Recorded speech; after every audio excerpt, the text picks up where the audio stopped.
حجاج کرام بیت اللہ شریف میں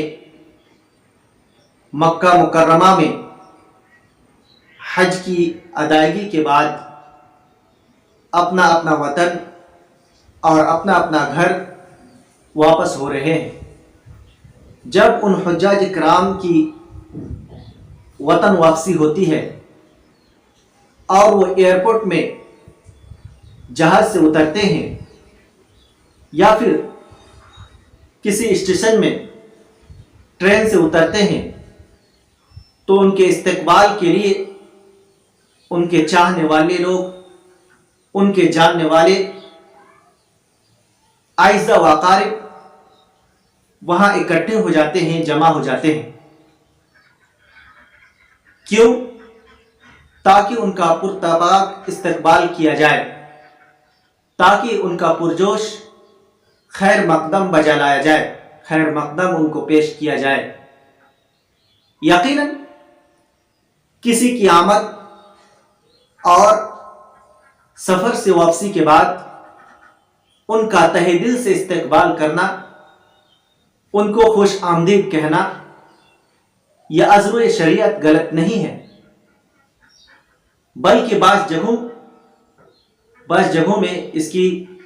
تعریف بھی کی گئی ہے، اس کی تحسین بھی کی گئی ہے۔ لیکن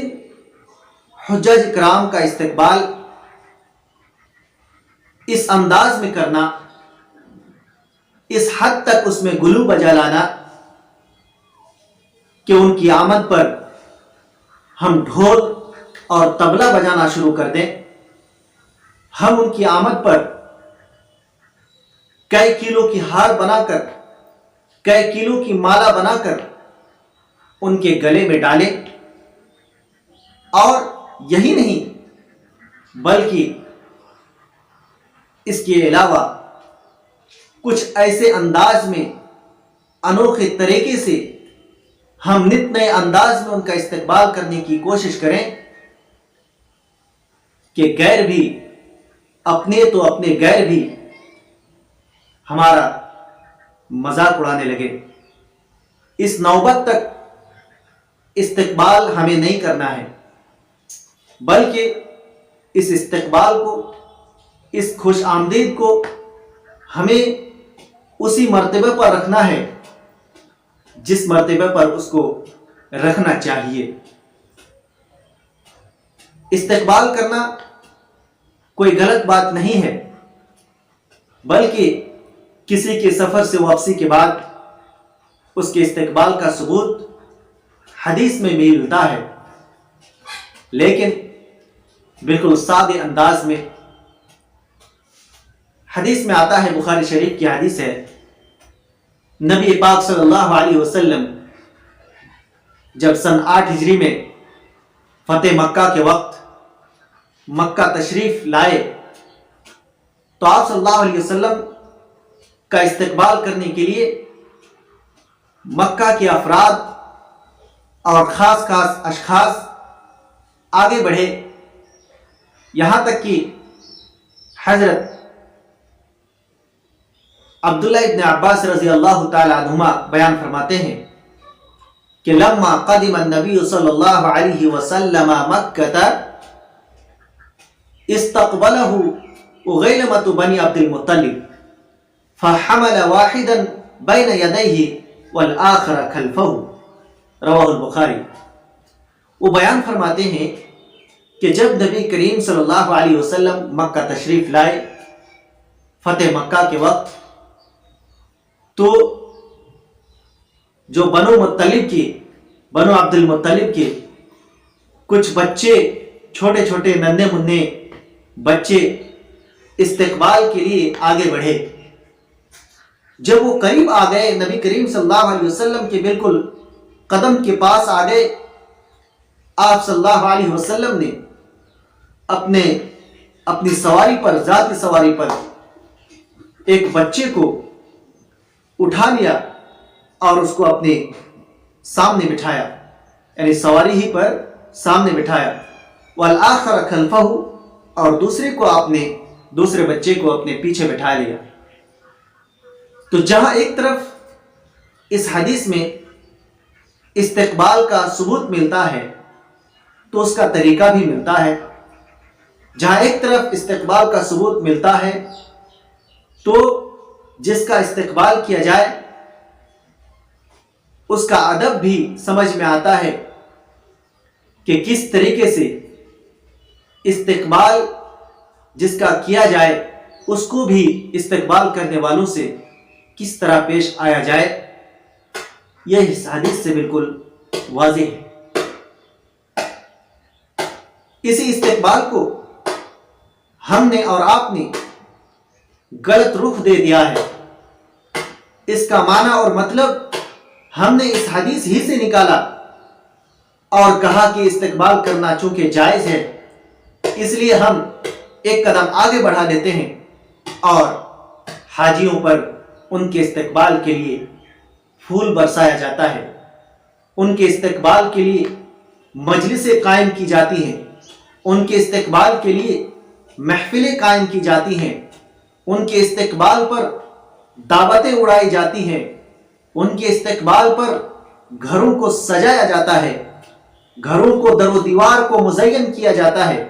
حجاج کرام جب اپنا گھر واپس آتے ہیں تو خرافات بہت زیادہ دیکھنے کو ملتے ہیں۔ ہمیں ان خرافات میں نہیں پڑنا ہے بلکہ ہمیں اتنا ہی کچھ کرنا جتنا کہ شریعت ہمیں اجازت دے۔ اسی طریقے سے ایک حدیث ہے، حضرت جابر بن عبداللہ رضی اللہ تعالی عنہ بیان فرماتے ہیں کہ لما قدم جعفر من الحبشہ آنکہ النبی صلی اللہ علیہ وسلم، کہ جب جعفر بن ابی طالب حبشہ سے واپس آئے تو نبی کریم صلی اللہ علیہ وسلم نے ان کا استقبال اس انداز میں کیا کہ ان سے آپ نے معانقہ کیا،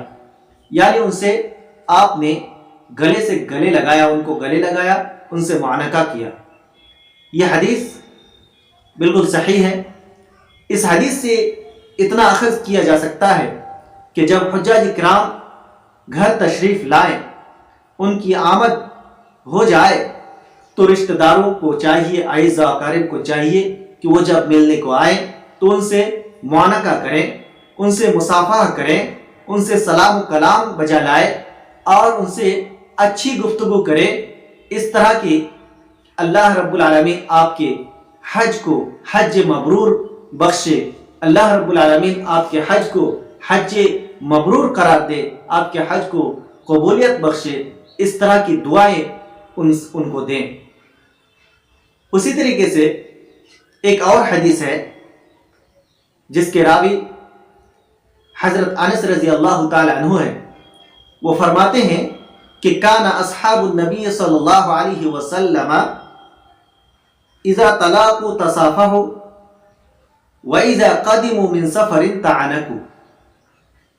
امام علامہ البانی رحمہ اللہ نے اس حدیث کو صحیح الترغیب و ترہیب میں نقل کیا ہے، یعنی اس کی سند صحیح ہے۔ اس حدیث میں حضرت انس رضی اللہ تعالی عنہ بیان فرماتے ہیں کہ صحابہ کرام کا معمول تھا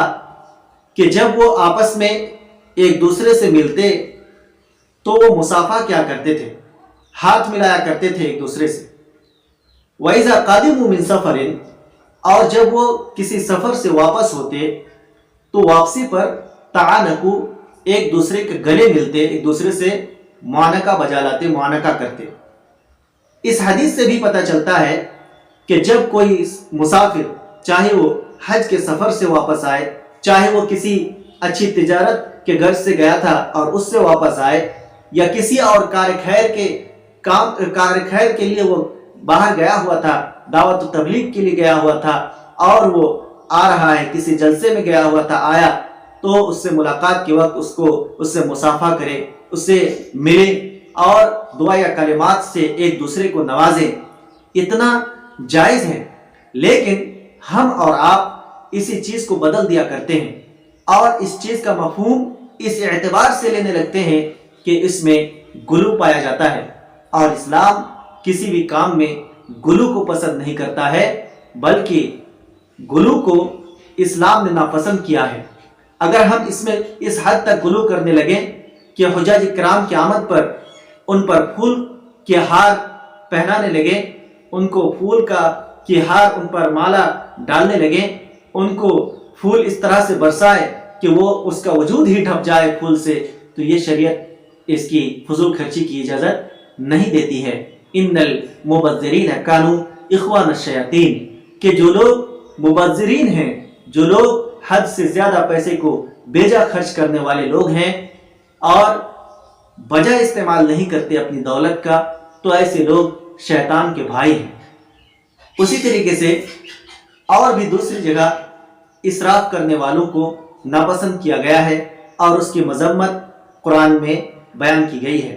اس لیے ہمیں اور آپ کو چاہیے کہ جب ہمارا کوئی قریبی، جب ہمارا کوئی پڑوسی یا ہمارا کوئی رشتہ دار